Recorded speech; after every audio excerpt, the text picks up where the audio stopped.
Everybody wants to visit Kyoto, but nobody wants the crowds that seem to follow you around. But fear not, because I've got a secret list of criminally underrated hidden gems. And starting in the area south of Kyoto Station, number 10 is Tofukuji. Even though it has brilliant access options with 2 rail stations nearby, 95% of the world and his wife are too busy fussing over the photo studio known as Fushimi Inari to care about this temple, and I'm okay with that because I love everything about this place. The star attraction here is the long wooden Sutenkyo bridge, which gives you a sensation of walking across the treetops, and it's just as spectacular when viewed from outside. It makes me think I'm back in medieval times, and it's also got that kind of Kiyomizu temple vibe, just without the hordes of tourists. You'll also want to take a tour of the Hojo Rock Garden while you're here, which is an unusual mix of patterns, moss, pebbles and large rocks, and the lower visitor numbers mean there's still something mysterious about the experience. And if you hop on the Keihan Railway when you come back from Tofukuji, you can quickly get to number 9, which is the fantastic riverside cafe restaurant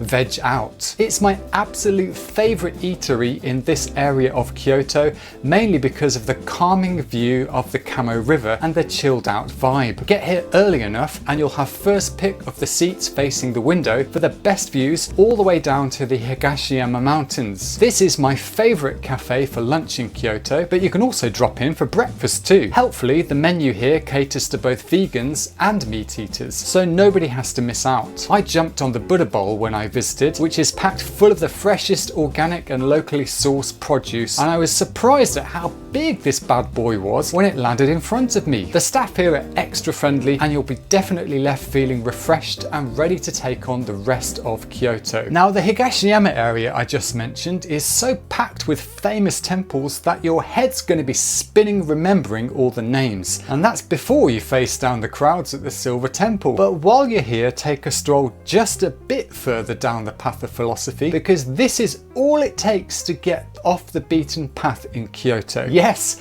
a bit of walking. Honenin is a small but perfectly formed temple known for the magnificent thatched roof over the entrance gate. After you pass through, you're flanked by 2 sculpted sand mounds that are supposed to purify visitors. Most sand gardens in Kyoto are flush with the ground, so these raised and etched variants are pretty unique. Head further through the grounds to the pond, where you'll definitely want to enjoy the simple beauty of the scene. There's a certain luster to this rough around the edges look, but again, the star feature is the peace and tranquility that you'll easily find here. While you're in the eastern side of the city, don't even dream of leaving until you've visited this next spot. Not far from the prestigious Kyoto University, you'll find this Torii Gate, and you're thinking, yeah, so what? Well, so everything, my friend, because you walk up this path. Sorry, it is a bit of a hike uphill, but what do you find at the top? It's an incredible cafe hidden in the middle of the wood. Okay, it's not a literal gem, but it is literally hidden. Did I deliver on the video title or what? Moan, as this cafe is called, has the nickname of Mountain Residence in the City. It was built in the early part of the 20th century by Mojiro Tanegawa, a very successful figure in the newspaper industry in the Kansai area. He wanted a place for holding tea ceremonies in the middle of the city. The original retreat had several other buildings, but what remains is all that's left, what used to be a dining room. The menu here is limited to drinks and small snacks, and the opening hours are also fairly short, but this cafe has to be seen to be believed. It's a magical feeling to walk off a normal Kyoto street and be transported to what could easily be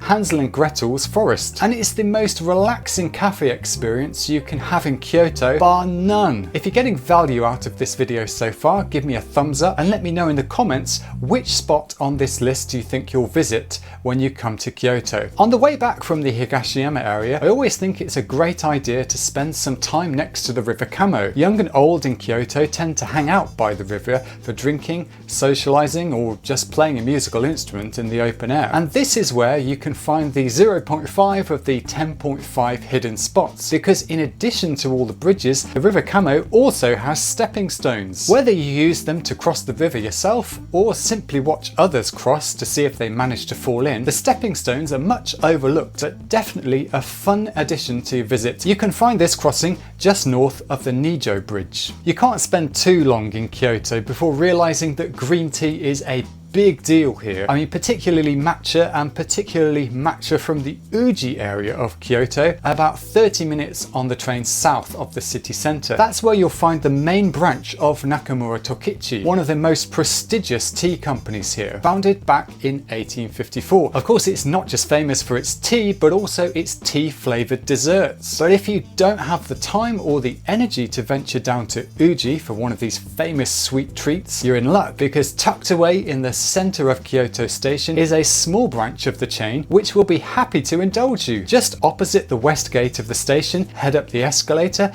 and it's right there on the left. How was this Hojicha parfait? Well, one word, mighty. Although I didn't have to queue on a weekday evening, you might find it a bit busier on other days, but it's always less crowded than the shop in Uji. And another place in Kyoto Station that's worth visiting in the evening is the Skyway viewing platform. Tucked away at the end of Ramen Koji on the 10th floor, this runway stretches almost the entire length of the station front and has some incredible views of the city below, with the added advantage that unlike Kyoto Tower, there's no entrance fee here. It's well worth coming up at twilight to observe the rush hour in progress beneath your feet, because later you can also enjoy the light show that runs down the tunnel. For the next two places, we're up in the north of Kyoto in Arashiyama. Now, I said earlier that getting off the beaten path is about as simple as walking a few minutes more than everyone else, but for these next two absolute diamonds you need to burn a few more calories than that. It's a 15-minute walk from the concert venue known as Arashiyama Bamboo Forest, and if you're not feeling that, just rent a bicycle or hop in a cab. And trust me, it's absolutely worth it, because Saga Torimoto Street is a trip back in time. This traditional townscape with thatched farmhouses and tiled machiya townhouses is,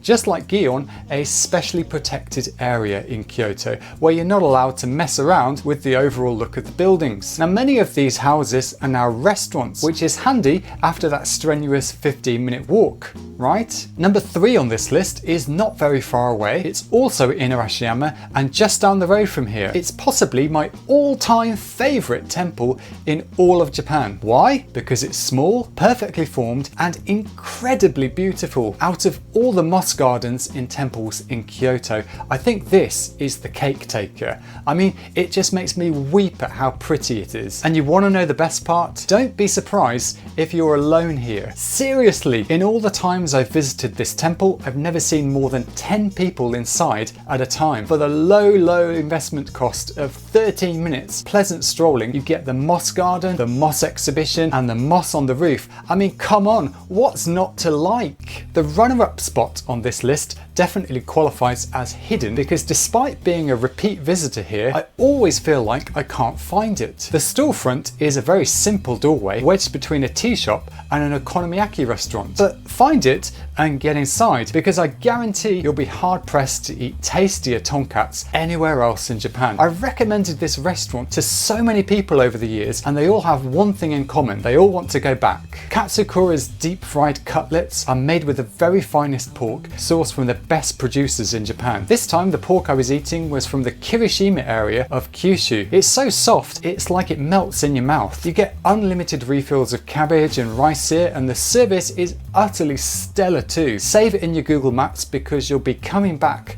Trust me on that. Number 1 on this list requires the most travel away from the city centre, but I think you'll find it's absolutely worth the time. Head out on the Hankyu line to Higashimuko station and then walk or take a bus, and you can reach the closest thing that you're going to find in Kyoto to your very own private bamboo forest. If you came away from the photo studio in Arashiyama feeling it lacked a certain something called peace and quiet, then you'll definitely find what you're looking for here at Takenomichi or Bamboo Path. The walking path here stretches out almost 2 kilometers. meaning that even if more people come to visit, there's plenty of space for everyone to spread out and enjoy the inside of this bamboo forest. It's incredibly peaceful, and an added bonus that you don't experience as much in Arashiyama is the frequent sight of bamboo farmers maintaining the forest. You can easily spend a couple of hours here getting lost in the twists and turns of the path. And if you like these hidden gems, go and watch this video and discover all the secrets of Kyoto Station. See ya!